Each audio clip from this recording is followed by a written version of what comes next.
Welcome to Samba Samba. Enjoy the video. In this video, I will explain how to drive a Nissan Sentra manual. First, familiarize yourself with the 3 pedals: the clutch on the left, the brake in the middle, and the accelerator on the right. Before starting, always confirm the gear stick is in neutral. Then, press the clutch pedal completely to the floor. This disengages the engine from the transmission, allowing you to safely start the car without it lurching forward. Once the car is moving, shifting gears smoothly is key.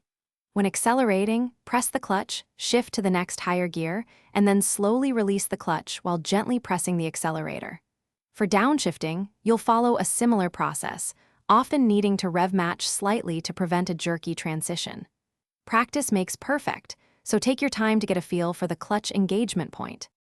Bringing your manual Sentra to a stop requires coordination. As you slow down, press both the clutch and the brake pedals together. This prevents the engine from stalling. Once stopped, shift into neutral and release the clutch.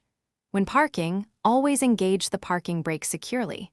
If on a hill, leave it in first gear or reverse, depending on the incline, for added safety. For more advanced driving, practice hill starts. Use the parking brake to hold the car, then release it as you find the clutch's biting point and apply gas. Anticipating traffic flow helps reduce constant shifting, making your drive smoother and more efficient. Remember to check the description for a link to the Shark AI Ultra Robot Vacuum and other great deals to upgrade your home.